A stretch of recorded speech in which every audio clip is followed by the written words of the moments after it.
What's up, everyone, and welcome to the first segment of CG News. I'm your anchor, Wyatt Collins, and here are this week's announcements. So, for Wednesday, November 4th, there's a Wheat State League meeting in Salina at 10 a.m. And then November 5th, which is Thursday, there's a K through 3rd fall concert, and that's at 7 p.m. And then Friday, November 6th, our ACT registration deadline and high school football regionals. I will hand it off to Christian with the local news for this week. I'm Christian Derrick coming at you with your local news. So Kansas has submitted its plan to distribute the COVID vaccine when we get one. They sent it into Centers for Disease Control and Prevention to be looked over and hopefully approved. Whenever it is made, the vaccine, it will be distributed in 3 phases according to the plan. The plan states it is anticipated that the COVID-19 vaccine will initially be available in very limited doses, but it will scale up rapidly, allowing for enough to supply everybody. During the first phase, when the vaccine is available, it will first go to the healthcare personnel, and then next will be the other essential workers like your long-term care residents and those at higher risk of the virus will be next in line. And then hospitals and health departments will be targeted as sites that the vaccine will be available when there's one released. So that is Kansas' plan once the vaccine gets distributed. Vaccine hopefully gets here soon. Hello, my name is Ethan Knockheim, and today we'll be looking at this year's Trump v. Biden debates and the highlight of each one. The first debate was a boxing match, but with words instead of fists. For most of the debate, Trump looked like he was trying to run the stage. He interrupted constantly and tried to distract, deflect, and interject questions from Biden. That's fairly typical Trump behavior, but a few things were ingenious. When Biden, for example, was talking about his late son's military service, Trump went on Biden's other son, Hunter, on his past cocaine use. And it kind of backfired when Joe Biden looked directly into the camera and made it into a positive moment. In the second presidential election, they brought a mute button into play to stop a direct recap of what happened in the first one. The opening topic of discussion was the COVID-19. While Joe Biden came in strong discussing his plan for COVID-19, Trump came out making it about himself. This was shown physically, as Trump was not wearing a mask and Joe Biden was. Trump went right to his talking points, claiming that the virus will soon be gone, declaring himself immune. Most of the second presidential debate was a glorified flop for Trump, and the fact that he showed his true colors in not knowing what he's going to do about COVID-19.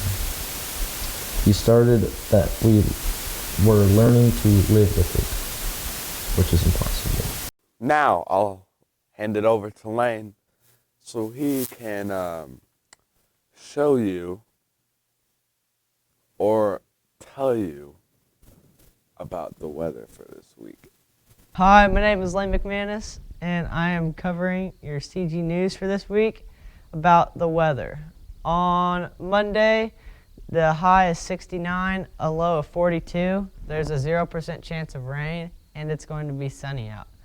On Tuesday, there's a 10% chance of rain, partly cloudy skies, a high of 74 and a low of 49.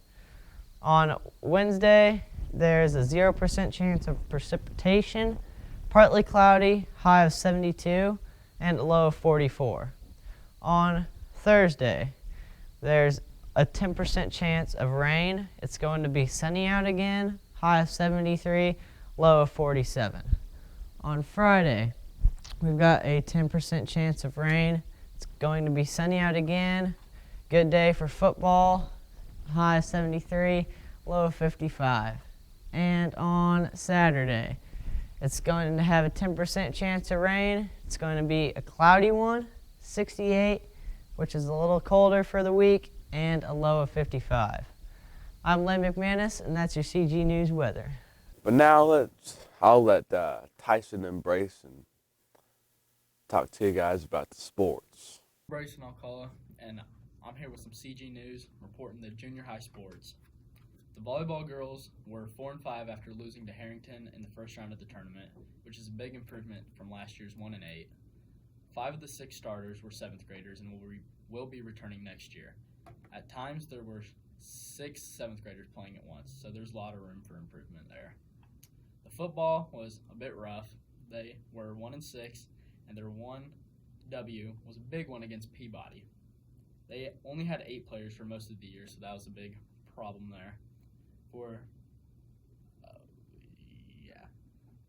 They have lots of room to improve, and they have some potential next year. Cross country only had 1 runner this year, and that was Garrett Silsby, and in his last race, he finished in 8th place, which is very good. I'm going to pass it to Tice here for some high school. All right, we're going to start off with some girls volleyball. The volleyball team recently finished their last game of the season last week with a loss against Norwich in 2 sets. The Lady Eagles finished their season with a 7-18 overall record. As for cross country, Morgan Becker and Christian Dara recently competed at regionals in Hutch. Morgan Becker placed 3rd with a time of 17:36, and Christian Dara finished 5th with a time of 17:48. Both Morgan and Christian have qualified for state competition this Saturday, October 31st in Victoria. As for football, the Eagles finish off their regular season with an overall record of 8-0, beating the Lincoln Leopards 70-6, claiming their 3rd straight district championship. The Eagles will host their first playoff game of the year at home this Thursday, October 29th, against Valley Falls. Alrighty. Oh, crap.